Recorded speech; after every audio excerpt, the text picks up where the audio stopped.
जब भी जी चाहे नई दुनिया बसा लेते हैं लोग, एक चेहरे पे कई चेहरे लगा लेते हैं लोग। चुनाव आयोग कई कई चेहरे लगा रहा है, एक नाम चेहरे अनेक, एक चेहरा नाम अनेक, एक चेहरा एक नाम पते अनेक, वोट अनेक। 7 अगस्त को श्री राहुल गांधी ने, आप सब ने देखा, आप सब वहां थे, एक भारत की राजनीति में भूचाल उस दिन राहुल गांधी की प्रेस वार्ता से आया, जिसका असर सत्तारूढ़ दल को आज तक महसूस हो रहा है।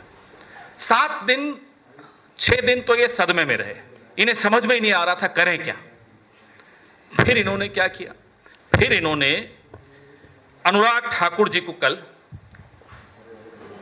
प्रेस कॉन्फ्रेंस के लिए बुलाया, और अनुराग ठाकुर जी की प्रेस कॉन्फ्रेंस में जो खुलासे हुए, उससे चुनाव आयोग की भूमिका और संगीन हो गई है। ये हमारे जो साथी हैं अनुराग ठाकुर, गोली मारो, गोली मारते कहीं हैं, निशाना कहीं और होता है, लग कहीं और जाती है। निशाना था कांग्रेस पार्टी की तरफ, लगी चुनाव आयोग को जाकर, और चुनाव आयोग भी घबराया हुआ है कि ये एक और गोली बीजेपी से भी आ गई। 6 लोकसभा क्षेत्रों के आंकड़े भारतीय जनता पार्टी ने कल अपनी प्रेस वार्ता में जारी किए, लोकसभा चुनाव 2024 के आंकड़े। रायबरेली, अमेठी, गोल्डन हार्बर, कन्नौज, ऐसे 6 थे, और साबित करने की कोशिश की कि इन 6 के 6 लोकसभा क्षेत्रों में फर्जी वोटिंग हुई है, फर्जी वोटर हैं, वोटर लिस्ट गड़बड़ है। धन्यवाद अनुराग ठाकुर जी, पूरा देश आपको भी धन्यवाद दे रहा है। अचानक रुचि आ गई भारतीय जनता पार्टी की ये फेक वोटर लिस्ट में, अभी तक नहीं थी। अभी तक हम बोलते थे तो हमें तो नोटिस दे दिए जाते थे, ट्रोल कर दिया जाता था, आप लोग भी शाम को ट्रोल करते थे स्टूडियो में हमें, वो कोई बात नहीं। लेकिन अब अचानक बीजेपी को भी इंटरेस्ट आ गया, साहब fake voter list. Rahul Gandhi जब प्रेस वार्ता कर रहे थे 7 अगस्त को, लगभग 2:30 बजे प्रेस वार्ता चल रही थी, 2:30 बजे नोटिस आ गया चुनाव आयोग का, हलफनामा दीजिए। अनुराग ठाकुर को प्रेस कॉन्फ्रेंस करे हुए अब 24 घंटे होने वाले हैं थोड़ी देर में। बताइए नोटिस आया हो तो। नंबर 1, जो हम कह रहे थे एक विधानसभा क्षेत्र महादेवपुरा के लिए, उसके आंकड़े लाकर, उन आंकड़ों को लाने में हमें 6 महीने लगे, क्योंकि वो प्रिंटेड 7 फुट ऊंची ढेर आपको कागजों का दिखाया, सैकड़ों किलो वजन। एक विधानसभा क्षेत्र महादेवपुरा, 6 महीने लगे कांग्रेस पार्टी को, क्योंकि इलेक्ट्रॉनिक वोटर लिस्ट हमें नहीं दी गई।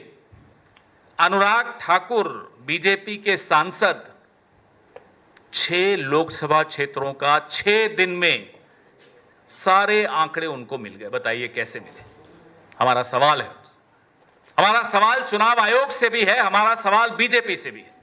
जब ये आंकड़े हैं आपके पास, जब इलेक्ट्रॉनिक वोटर लिस्ट है आपके पास, तो कांग्रेस को क्यों नहीं मिलती, विपक्ष को क्यों नहीं मिलती? अचानक कैसे मिल गई? हमें एक विधानसभा क्षेत्र के 50 बूथ के आंकड़े पढ़ के समझने में, पूरा आपके सामने प्रेजेंटेशन बनाने में 6 महीने लगे। 6 दिन में 6 लोकसभा क्षेत्रों के आंकड़े में बार बार दोहरा रहा हूं क्योंकि बहुत महत्वपूर्ण बिंदु है। इनको कैसे मिले? मतलब है चुनाव आयोग के पास, मतलब बीजेपी के पास है, विपक्ष के लिए नहीं है, जनता के लिए नहीं है, मीडिया के लिए नहीं है, सिर्फ और सिर्फ सत्तारूढ़ दल के लिए है।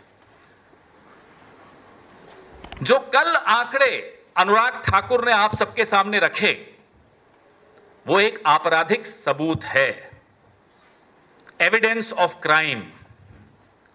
हम मांग करते हैं अनुराग ठाकुर से कि वो आपराधिक सबूत हमें दे दिया जाए, सारे आंकड़े हमें सुपुर्द कर दिए जाएं, क्योंकि अब आपका अपराध साबित हो चुका है।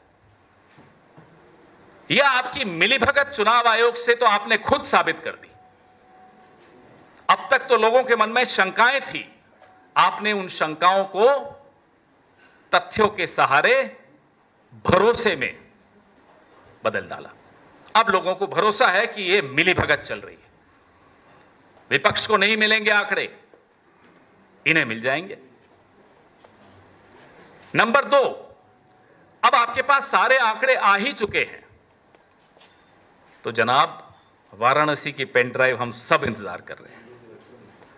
प्रियंका गांधी वाड्रा जी के लोकसभा क्षेत्र के लिए अनुराग ठाकुर जी हंसते हुए उछलते हुए बोलते, देखिए 93,000 फर्जी वोट।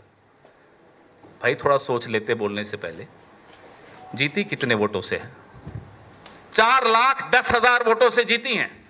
93,000 फर्जी बता रहे हैं। मैं बता दूं आपको, बीजेपी को वहां 1 लाख वोट मिले, हम भी हैरान है कैसे मिल गए, कल उसका भी जवाब मिल गया। 93,000 फर्जी हैं। मान लो ये फर्जी वोट वायनाड में नहीं होते तो प्रियंका गांधी जी 5 लाख वोट से जीतती, हम तो यही मानेंगे। अब आ जाइए रायबरेली में, वहां के भी कुछ आंकड़े इन्होंने दिए। मान लो वहां भी फर्जी वोट नहीं होते तो राहुल गांधी 5 लाख वोट से जीतते। हम वाराणसी का इलेक्ट्रॉनिक वोटर लिस्ट की मांग कर रहे हैं।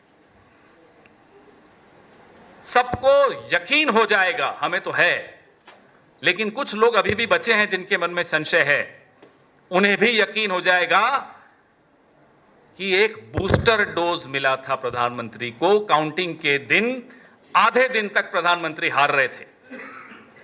नरेंद्र मोदी वाराणसी से चुनाव हार रहे थे, गंगा पुत्रों ने उनका इलाज कर दिया था,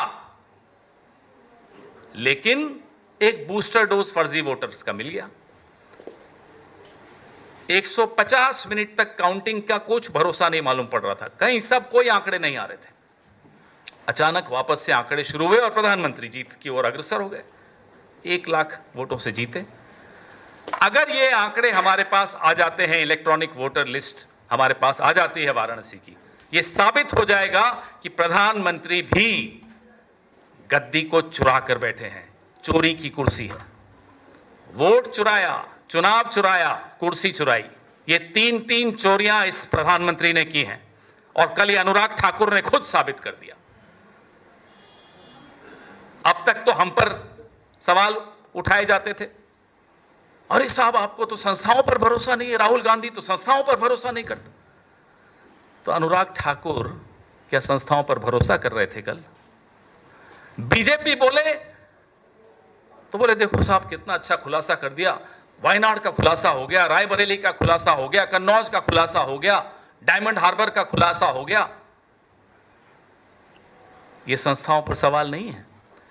अब जब विपक्ष भी चुनाव आयोग से सवाल पूछ रहा है, पक्ष भी चुनाव आयोग से सवाल पूछ रहा है, कहां है ज्ञानेश कुमार गुप्ता? कहां छुपे हुए हो जनाब?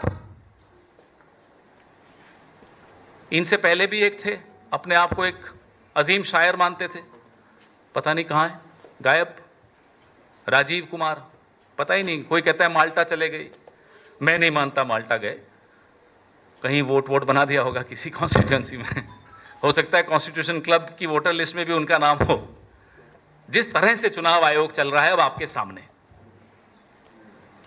जो मिलीभगत है वो कल अनुराग ठाकुर ने एक्सपोज कर दी, जो डबल स्टैंडर्ड्स हैं वो अनुराग ठाकुर ने और चुनाव आयोग ने, दोनों ने एक्सपोज कर दी। सवाल वैसे के वैसे। आज पूरे देश में ये नारा, हर गली गली में ये नारा गूंज रहा है, वोट चोर गद्दी छोड़।